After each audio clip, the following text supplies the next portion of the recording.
You have 45 minutes for your session, and your time starts now.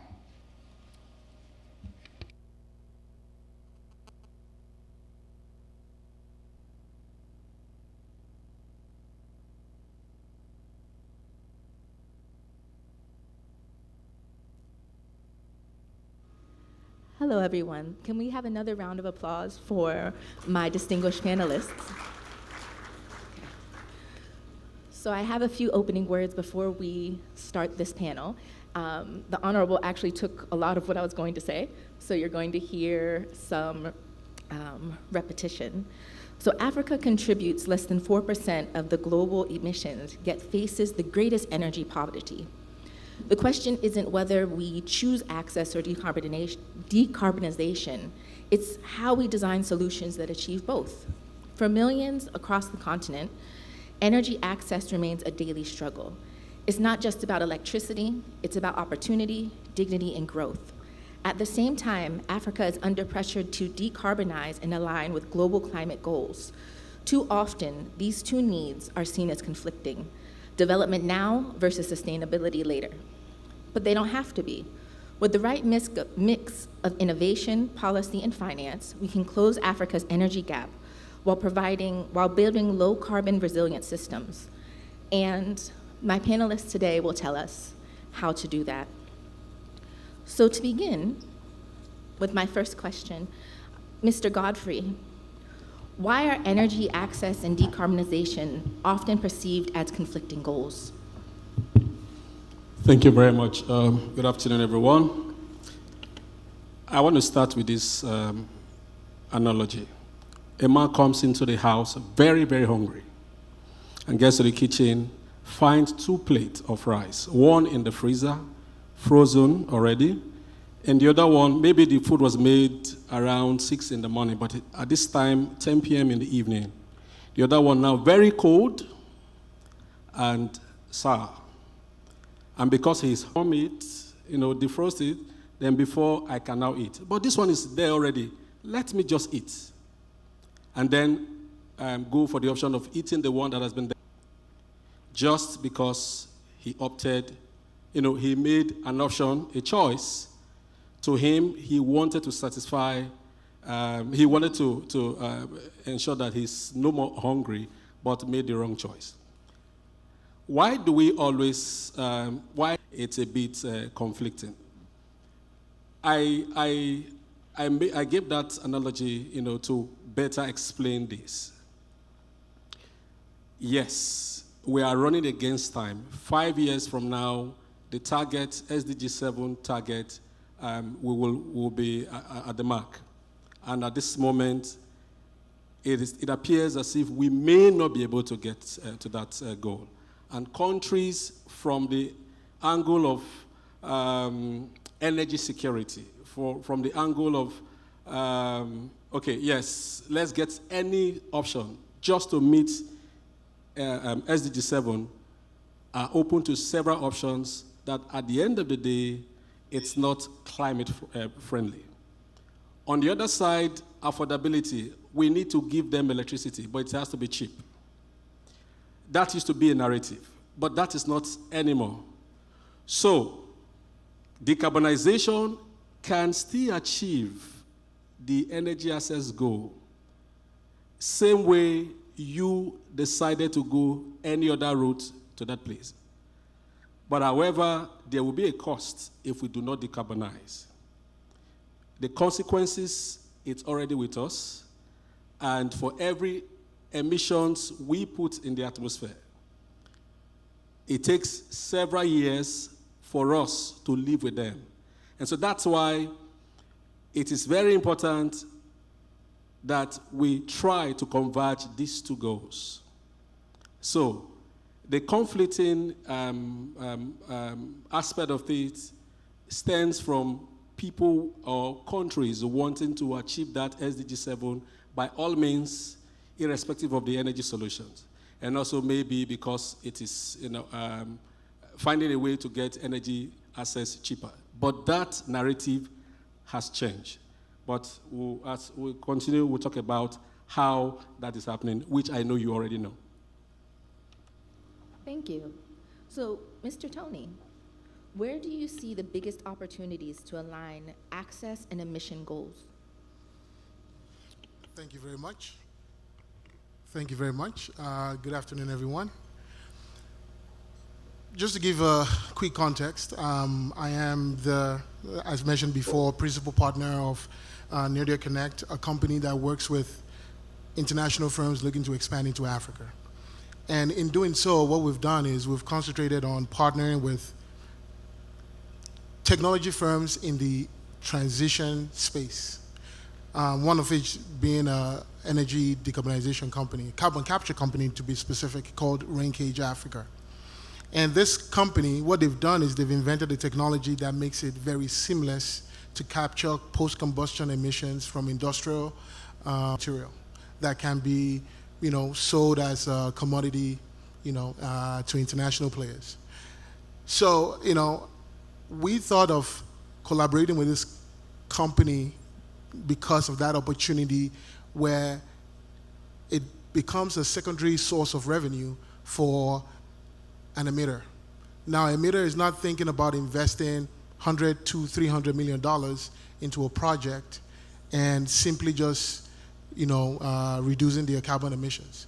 Now, you can translate that expense to a revenue generating line for your company. And I think that is important as we look for ways to, have a zero-sum effect ultimately at the end of the day, because the biggest reason why most people are not engaging or feel like, converting or decarbonizing is at an expense of energy access is because of the cost associated with it. So for us, we see a sweet or a good marriage between decarbonization, generating a new source of revenue for that entity, and at the end of the day, it's a win-win situation for all. Yeah. So, Professor Patrick, what policies or incentives would you recommend that can make zero trade-off strategies the norm rather than the exception? Recording in progress. Hello, if you can hear me, we're talking about the most effective policies or regulations for achieving zero trade-off outcomes. Is that what we're saying? Yes. So the question was, what policies or incentives can help make zero trade-off strategies the norm rather than the exception? Okay. Thank you very much. This is Patrick speaking from the UK. I'm the Chief Executive Officer for Africa UK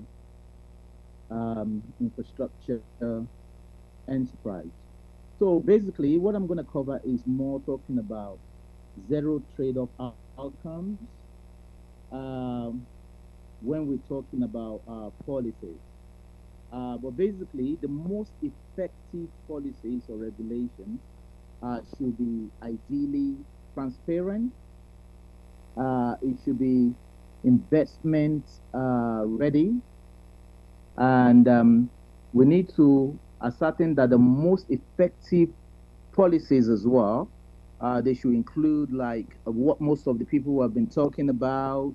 We've been talking about a clear mini grid regulations that guarantee fair compensation when the main grid expands to an already electrified communities. We should be talking about streamlining. We should be talking about a one-stop approval system so that we can reduce all kind of bureaucracies, all kind of bureaucratic delays. We're talking about targeted financial incentives. When we're talking along the line of import duty waivers, tax holidays for renewable energy components, as well as energy storage or efficient appliances. So when we have these waivers in place, it will enable us to have a more effective policy or regulation as well. and this will enable us to achieve zero trade-off outcomes as well. Additionally, well, in conclusion, I would like to talk about when we're talking about FERA, framework emission reduction agreements, to anchor carbon market participation and ensure national oversight. We're looking at updated codes. We're looking at how do we support variable renewable integration and encourage distributed generations. So the most support, anything that will enable us to have an effective outcome, will be what we should be looking at as an effective policy or regulations as well. We should be asking ourselves questions: how do we attract private capital?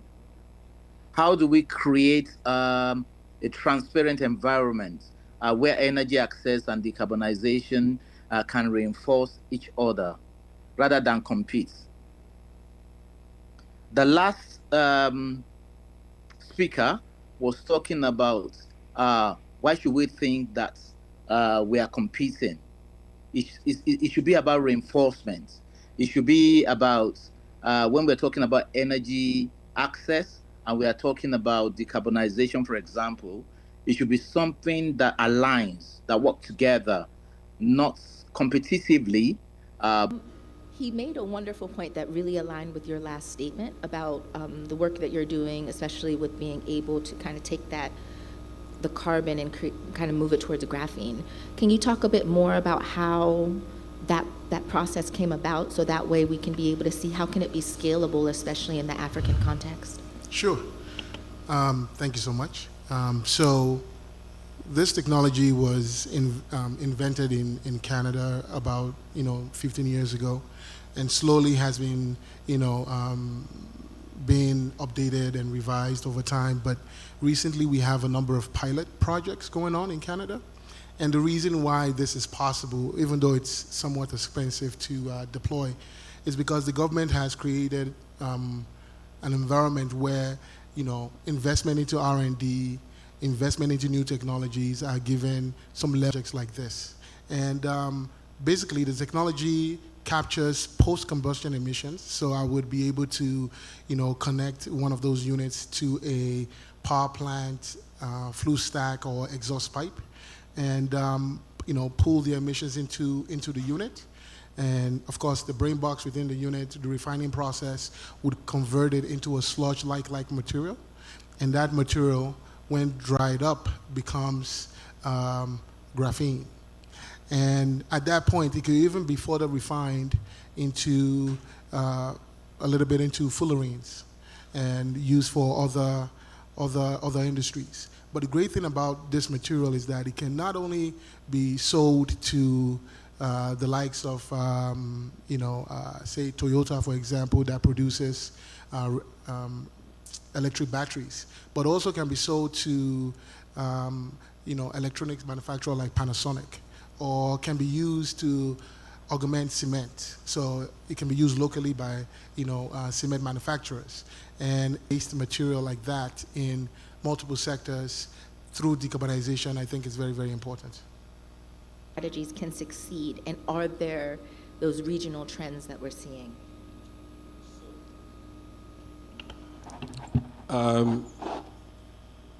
The resources available for clean energy technology, for example, can be an indicator.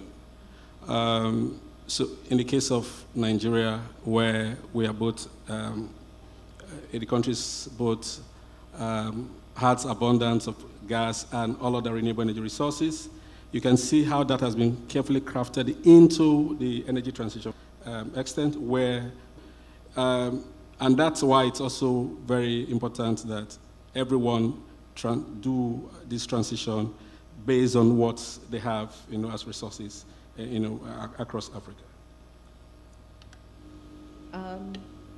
So, Mr. Tony, this will be the last question I ask you, since I kind of asked you something unexpected earlier. So how well are energy access and climate goals linked in the African energy policy and NDCs? Could you say that again? Sorry. I said, how well are energy access and climate goals linked in African energy policies and NDCs? I think the continent is doing a lot to ensure that there is that level of linkage in regards to, I mean, you can see a lot of renewable projects coming online. You see a lot of new energy companies emerging. Energy, for example, didn't have a clean energy. Oil and gas company rebranding to energy now. So I see government, a heavy emitter, you do pay carbon taxes. So because of that, you know, you see emitters like that looking to invest and engage in renewable projects to offset their emissions. So I think as Africa continues to explore this new age of renewables and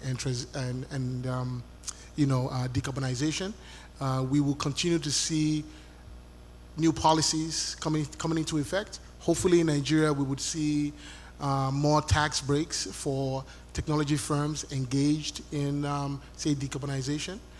Would see more tax breaks for investors that are looking to attract technologies that are for decarbonization and increasing energy access. Okay. That's what he has said. Practically here in Nigeria, for example, if you look at the newly revised NDC, you can see that intention to continue to decarbonize the sector. And we've also seen that footprint across all other regulations in the country, in the electricity space. For example, the Electricity Act 2023, giving the opportunity to states to have the electricity market and also using renewable energy as a source for electricity generation. And now this year, around April, NEC mandated, issued a directive to all discos to procure 10% of their energy from an embedded generation, but 50% of that will be renewable energy. So you can see that intention to get things moving forward. So now I would like to just pull maybe one or two questions from the audience for our panelists. Do we have any questions? Yes, ma'am. Is there a microphone?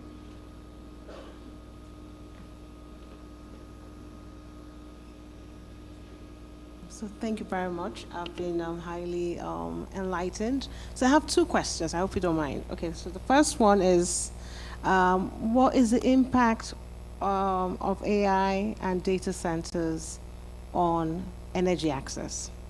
That's the first question, yeah? Because there's a big debate on that.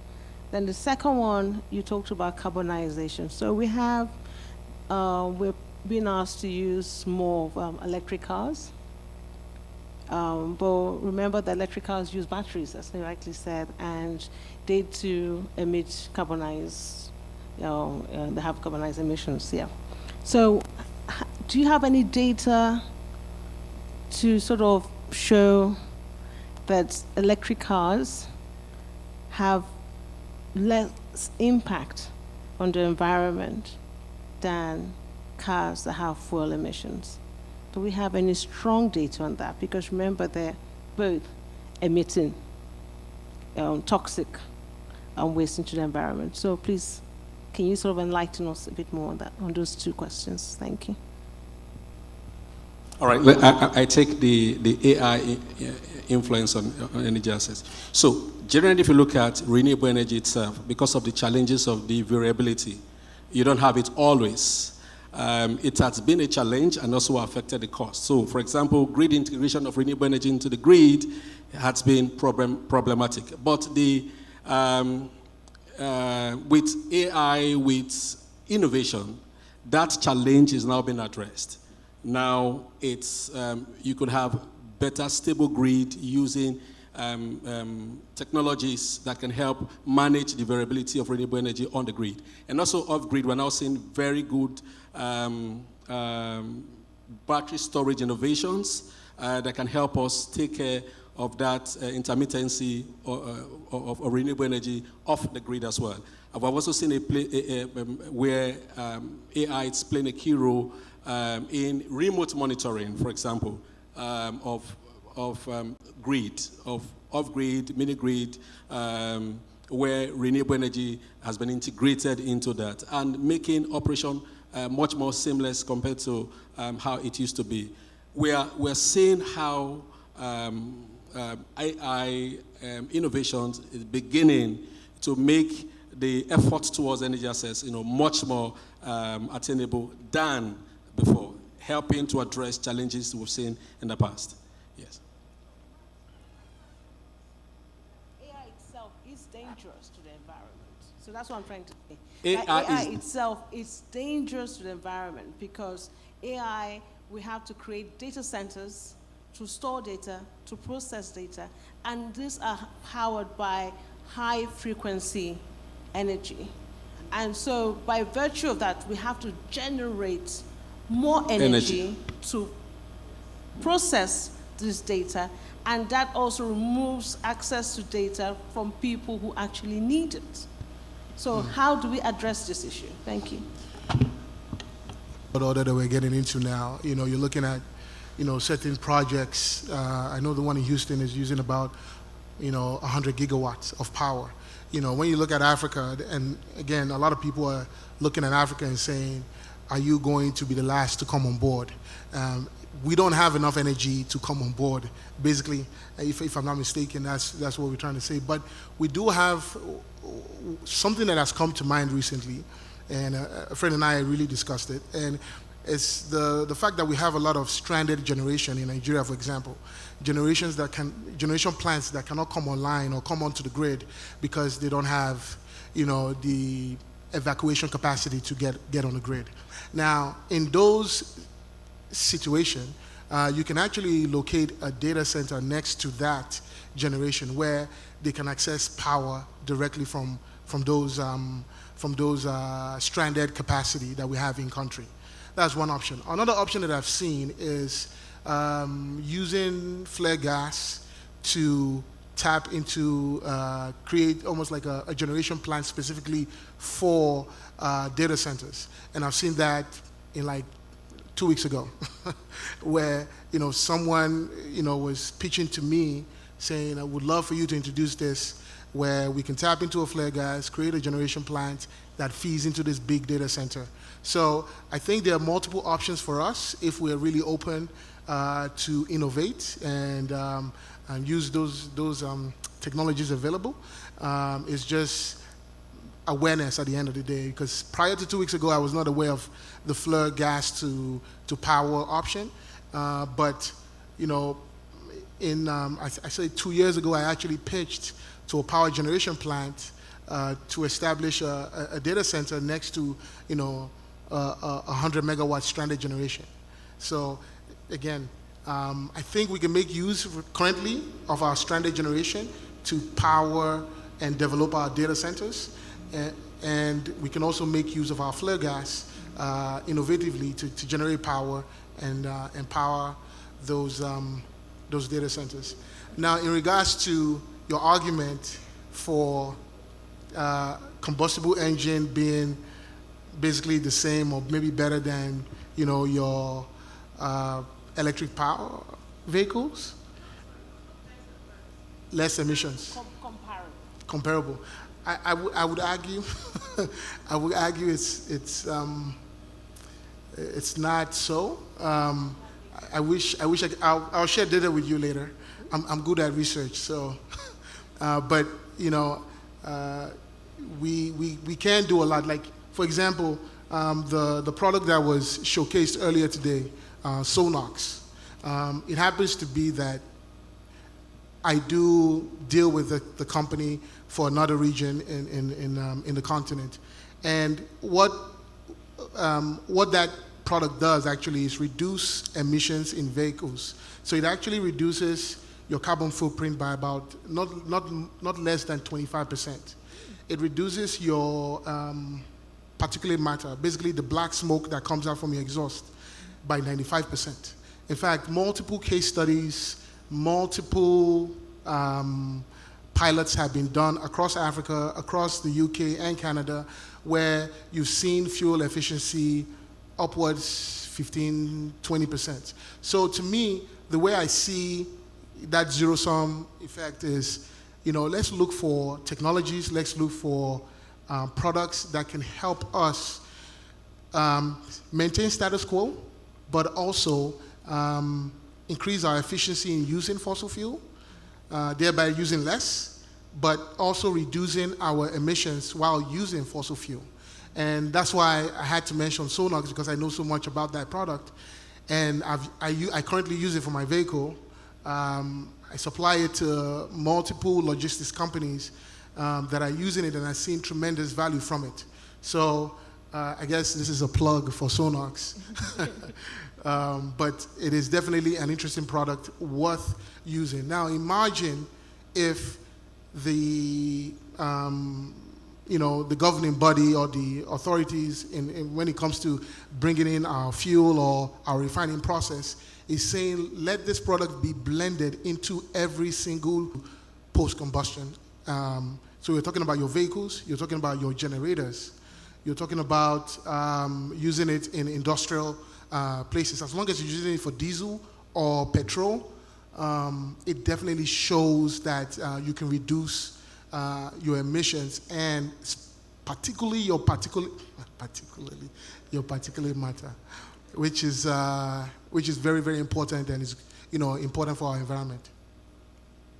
Thank you. Yeah. So your question has actually triggered another question for Mr. Patrick. With data centers in particular, they require a lot of water.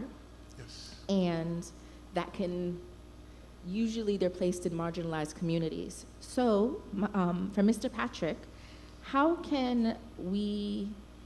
do a zero trade-off? Thank you very much for that. My thought is, for people, when we're talking about zero, I think it's more about having access to this kind of energy. But before I go too deeply into that, for the few speakers that have spoken on various issues in the last two questions that were asked, I was about to talk about innovation and creativity being the way forward. There are various kind of technologies in the market worldwide right now. I'll make mention of one or two and how it makes it easier for people in far-reach places and communities to gain access to renewable energy. I wanted to talk about carbonomics, basically ensuring that carbon dioxide that is in the atmosphere is formed to be part of what they use in the cement industry. And there's a way Vera can still verify it in their registry, and people can still get paid for carbon credits that way. But not to digress too much, my answer to your question would be more like, if we are more creative, if we are more innovative, and killing two birds with one stone, ensuring that the energy that we generate is cheaper, we remove all obstacles, and it's more accessible by people in far-to-reach places, maybe through everything that everyone has been talking about, friendly policies, removing barriers, developing the capacity of the people in the local areas, and all of that is about accessibility, ensuring that it's easier for people in local communities to gain access to. Thank you. Thank you. So do we have any more questions from, yes, we have a young man there, and there. Thank you very much, panelists. Looking at energy access and decarbonization, I'm taking my instances from energies are wasting away. Not having light, not having energy around this time, so double loss. Losing water in form of energy, or losing energy in the form of water, and then also the people are still not getting the energy. So policymakers, policy intentions. So Before we have you answer that question, can we also have the young man back there ask his question so we can be able to answer both?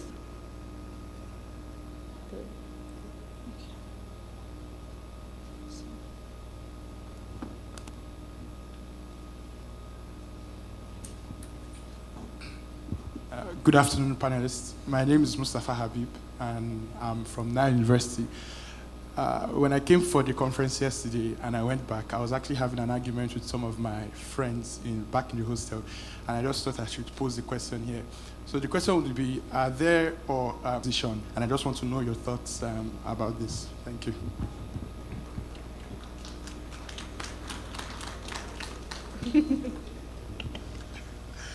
So I'll stay away from that question and go with that question. Your hydro plant spinning, generating electricity, but it would have to be a government intervention here, where transmission capacity has to be augmented, for sure. Or, if the government cannot, again, sticking to transmission, not privatized. Let private sector come in and upgrade those overseas the transmission grid. So, grade the transmission system here. A transmission grid would. Thank you very much. So, and we are not getting right a full evacuation. Transmission, as my colleague has mentioned, but we hear from TCN that the grid is able to evacuate up to 8,000 megawatts. But at the moment, we always have around 5 to 5,000. Several issues, line constraint can be there, and maybe issues of turbine, also another problem. So that's what you really find in a centralized. But now looking at decentralized solutions, we are also seeing, instead of the large hydropower, small hydropower, decentralized solutions across the country are also coming up. For example, the European Union is supporting the Nigerian government in developing several small hydropower sites across the country, partnering with several states. And very soon we're going to have these projects ranging from megawatts across different locations in the country to also address the challenge you have just said that, synonymous with the grid-tied hydropower. That's one. Then going to the second question, but to be fair, Nigeria is doing a very good job in terms of policy and regulatory framework to support renewable energy deployment in the country. We have the best mini-grid regulation, in Africa that gives investors confidence to do off-grid electrification today, okay? And today, the market for renewable, for solar, for example, it's worth 9.2 billion, as quoted by a Rural Electrification Agency. We've seen several policies, regulations coming up, to ensure that this happens. That is a statement, from a government that really wants this to happen, irrespective of the gas. But however, we also know that there is a grid that is working beside the grid. Okay, yeah. And so that is purely the private sector, that runs the show. But just to say that the government is also doing their part to ensure that this is achieved. Thank you very much. So, energy access and decarbonization. So we will start with Mr. Patrick. Can we just have like a 1 minute wrap up on this topic?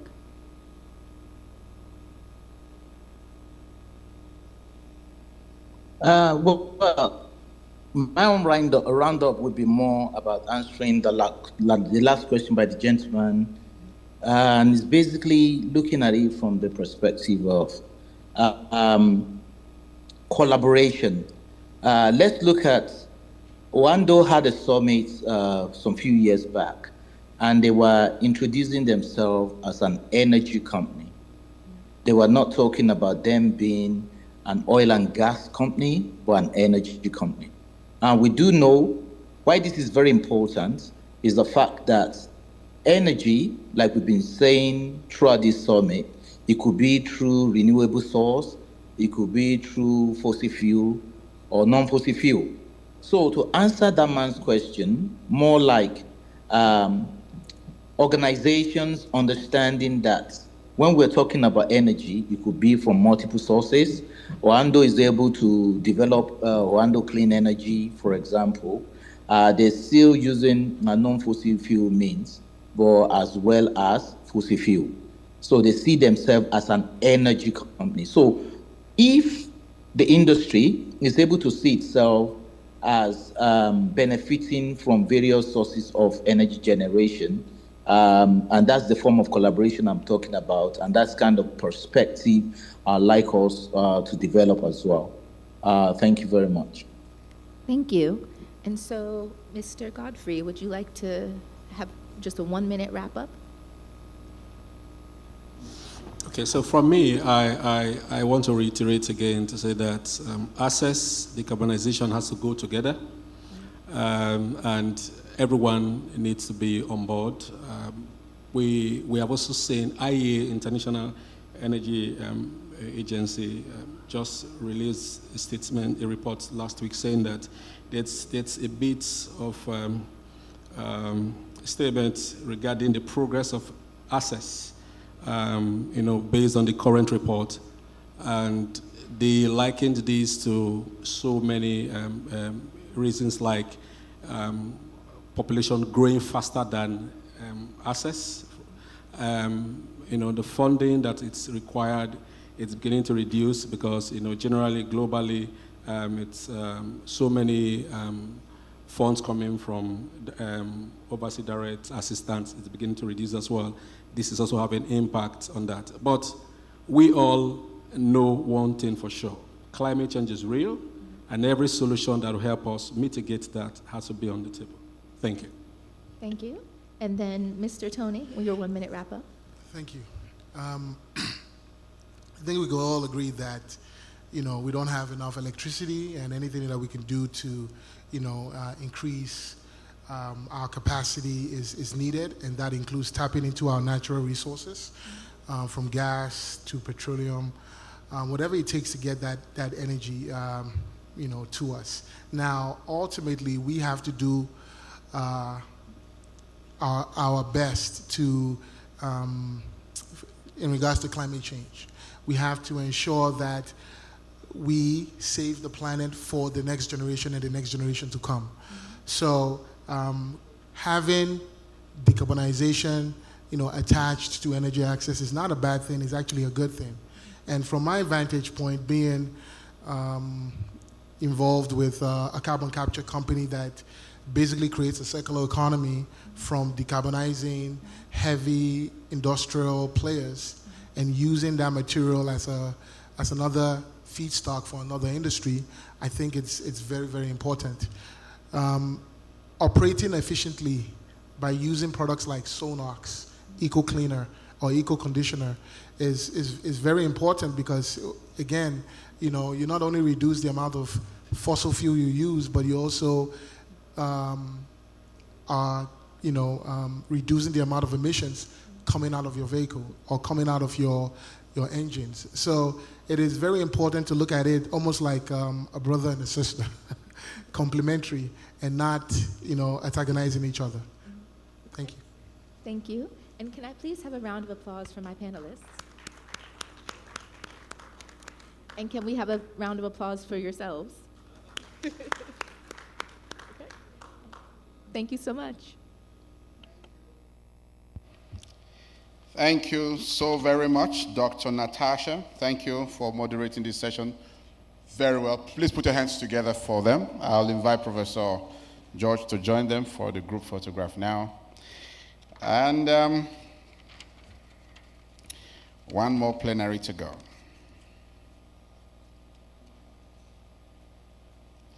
All right, before we call for the next plenary, we'll have some more products to showcase to you.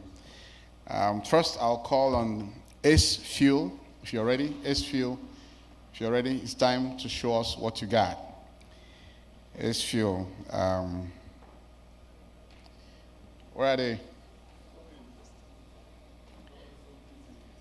Okay. So while we wait for them, I come from the Niger Delta region of Nigeria, proudly so. There was a time in Niger Delta where there was a lot of war going on between Shekiris and the Urhobos and the Jaws. It was big war. All right? Is it the one to make the presentation? Okay, I'll pause my story, allow Prof. do his thing. How many minutes, sir?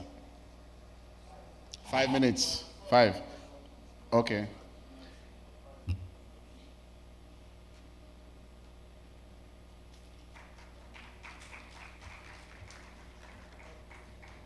So thank you again for having me. I want to make a very short introduction to our center and to what we do at Ace Fuels in Futo. Like I said before, to address our energy, and not entirely from a policy point of view, all the policies should be directed towards ensuring that we start to manufacture things in Nigeria. Right? So that's what I'm talking about. The first slide. To rush through. So there's no doubt we have too much solar energy in Nigeria. There's no doubt about that. And if we plan, or if we hope to achieve close to 100% energy access, we have to rely on solar energy. Solar energy conversion and use is important, right? I just did a very rough calculation. Nigeria's 2030 energy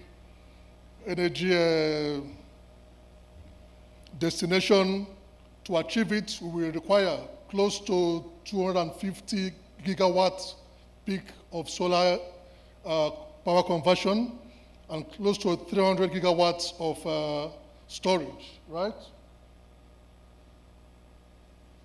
And most of what we do, right, if you look at the chart there, apart from the one God gave us, which is sunlight, every other thing on that line, we have nothing to do with it. We just buy it from somewhere. And we cannot develop in that regard, right? Because it means we are outsourcing. We are outsourcing our brain to some foreign company. So if we have to develop 250 gigawatts peak power from solar PV, that will cost approximately $200 billion to do.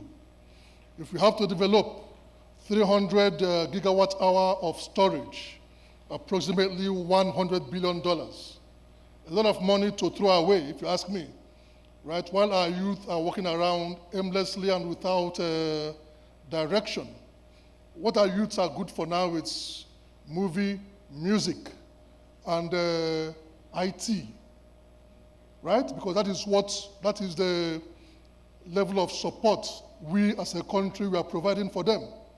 There's no talk anywhere about creating an ecosystem where the youth can go and learn things to do with energy.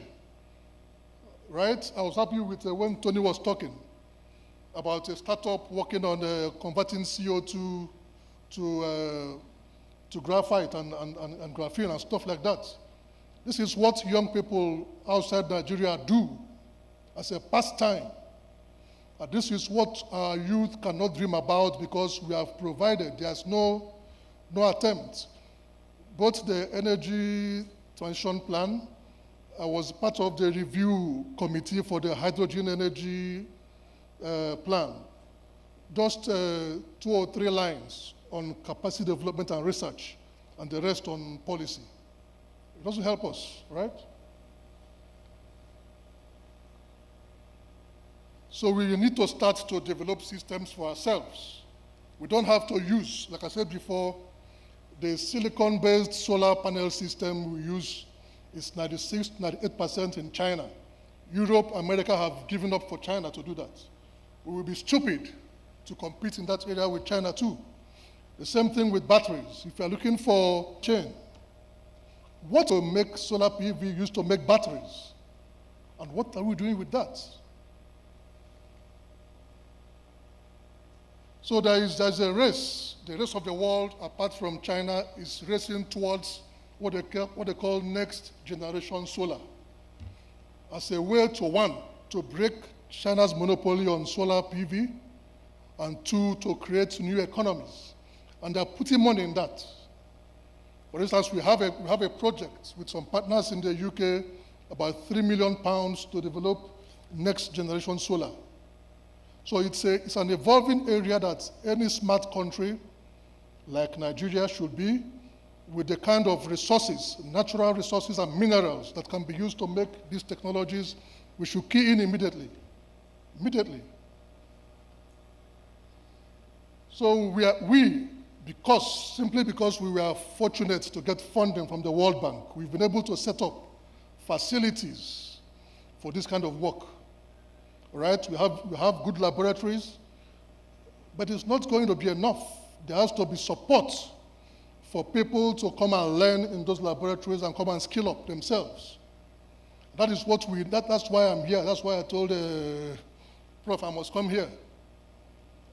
Somebody said yesterday that money has no sentiment. There's so much climate financing, but like Igbo man will say, it is the name you call your dog that it will answer. Are we as Nigerians interested in growing our capacity to start to make things locally? Where I live in Owerri, the only industry there is hotel and filling station. Right? And we have young people that are capable, that need direction. So we are inviting you to come to Ace Fuels. Support what we do in Futo. We have the laboratory now because of funding from the UK. We have some resources for students, but we need people here and institutions here to start to give scholarships and stuff like that to students. Start to challenge us. Otherwise, in the next couple of years, we will be like the rest of the system is. So that's my pitch today. Thank you very much.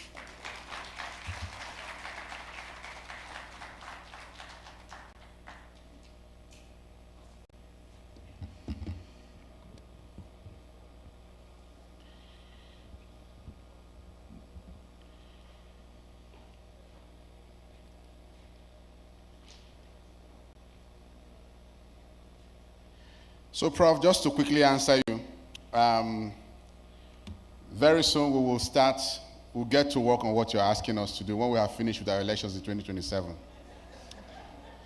Right now, that's what's on everybody's mind in this country. I can't understand it, to be honest. It's crazy. It's crazy. Really crazy. So I was telling you a story. So I come from Warri, to be specific. I'm a Warri boy. You know, in Warri, there is no man. Everybody in Warri is a boy or a girl. So that's why we call ourselves bros or sis. No matter how old you are in Warri, you are a bros. You can be 90 years old, we call you bros. And this little young man who wants to be a climate change, climate expert, whatever, there was a time Urhobos and the Shekiris and the Jaws were in serious war. At the time, you heard bullets rain on your roof as it was raining when they were shooting guns. Yes, it was that bad. And so schools were shut down. Students were not going to school. And this little young man wanted to go to school by all means. And so one day he was passing by a black car, a Prado, I think it was, with this 4x4 they normally do on the car. Now he hasn't been to school for a long while. And the owner of the car saw it, he was not happy, saw it again and said, I said, there's no book for here, let me do it. Maybe they're not seeing well. So he looked for a slightly bigger nail. And he drew the equals to 16, slightly bigger. And the man was really angry when he came back. So what he did, smart man, he took the car to a painter. I said, paint the car. And the same character, the 4x4, please put equals to 16 for me. So that whoever is doing this does not spoil my car. And incidentally, the young man was passing by again. And he saw the car 4x4 equals to 16. I said, Now we have no book. So he looked for a 12-inch nail. And then he marked. And then he wrote, very good. Now I wonder what the man will do to his car. On that note, I'd like to call on Africa Food Challenge. I love food. Who doesn't?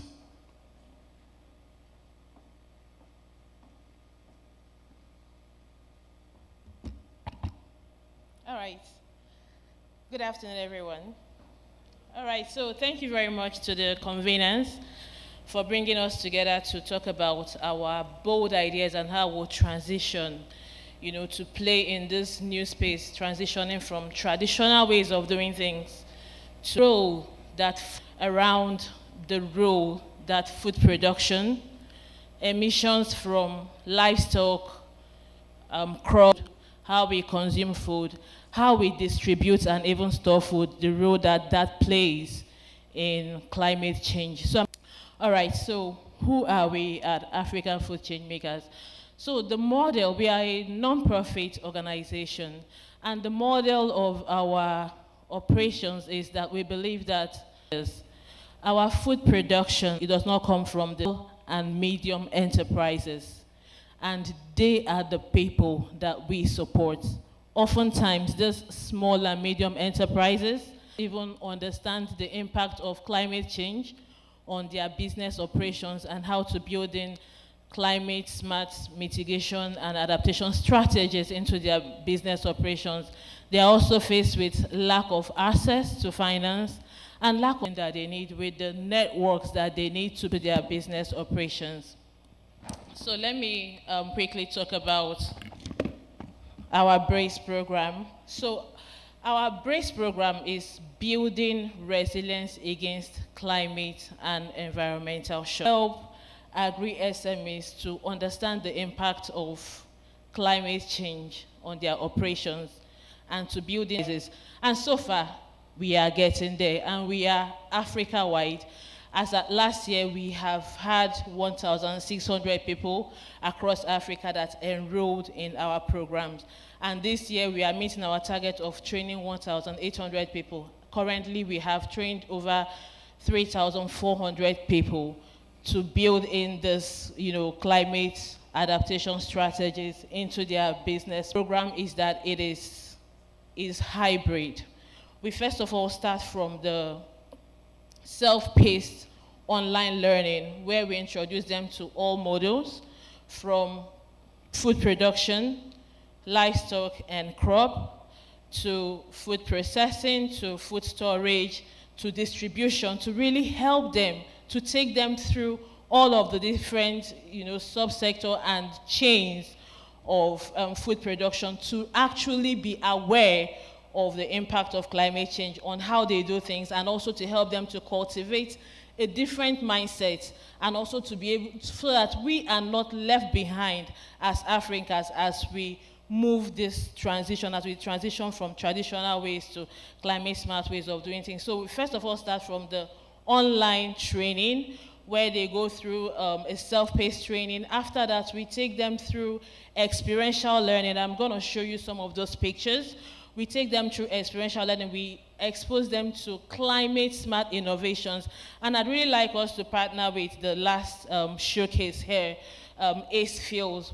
We take them to climate smart innovations so that they appreciate, from the aquaponics to the hydroponics to different climate smart innovations, even the use of drones, to improve their farming practices. We take them to those facilities so that they are able to see, and that will also facilitate adoption. One of the things that we also do in African Food Change Makers is that we understand the role of mentorship, because this is a really new area of agriculture. So there is the need to mentor them. There's the need to handhold these enterprises on adopting the climate smart practices. So what results have we achieved so far? So far, we have had over 1,300 of those agribusinesses adopt climate smart practices. A lot of them have actually started adopting those climate smart practices. And we have recorded over 1,600 jobs that those enterprises have created as a result of transitioning, to climate smart ways of doing things. The role that women play in agriculture is very important, should not be underemphasized. And we ensure that we reserve at least 40% of our training slots for females to encourage female participation.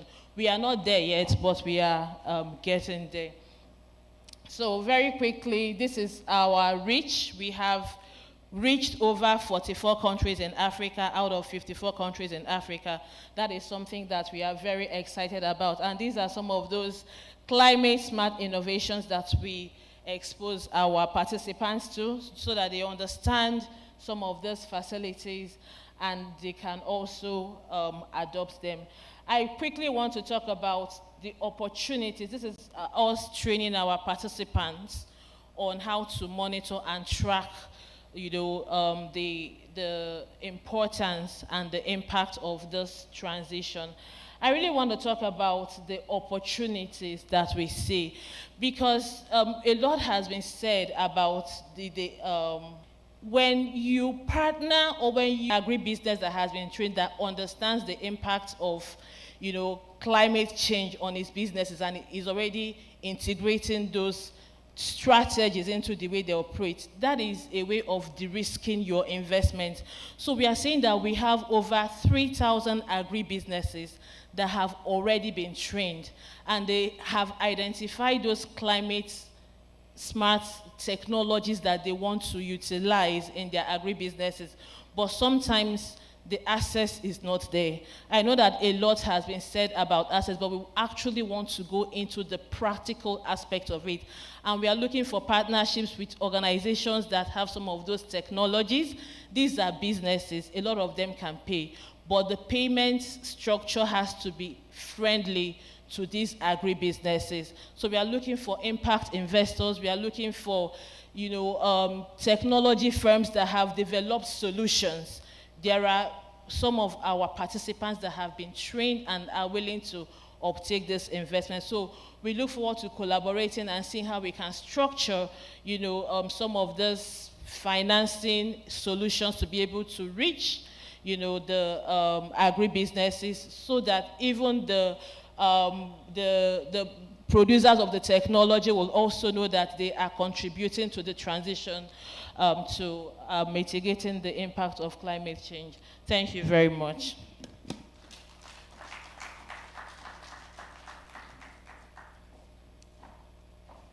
All right, thank you very much, Africa Food Change Makers. You took 4 extra minutes. You will increase your stake in this business. You pay us more money. Post the QR code, if you will. So we have a QR code of this forum. If the QR code is ready, please post it now so that people can quickly give us an assessment of what the experience has been in ACF 2025. Okay, so our next panel, which is the last one for the day, will be speaking to the topic agriculture, nature-based solutions, robust pathways for climate action and development. So, agriculture and nature-based solutions offer opportunities for climate action across the mitigation, adaptation, and lost damaged spaces. This makes nature-based solutions robust tools for addressing both climate and developmental objectives. How to realize this potential in Africa is what this panel will discuss. And to moderate this panel for us, we have the head International Partnerships National Agricultural Development Fund, Naona Usoro. Panel, we have an agro-business expert and project advisor, Pyrogenesis Project. Please welcome Emmanuel Azaino. We also have, joining her on this stage, the Operations Manager, African Food Change Makers, Ruth. And finally, Strategy Director, Propcom Plus, Palladium Group. I thought it was Popcorn. It's Propcom. 45 minutes. And your time starts the moment Dr. Joe takes his seat. Thank you very much. There's me 10 minutes more, 15 minutes more. Okay. Good afternoon, everybody, and welcome to this for my able panelists. Once again, my name is Naona Usoro, and I head in the International Youth. I'm going to start with you. So Ruth is the operations manager at Africa Food Change Makers. We've just heard about what they do by her colleague. She has a background in community engagement, women's empowerment, sustainability, digital communications, etc. The theme of agriculture, how your work connects with nature-based solutions for climate action and development. Okay, thank you. Change makers, not challengers.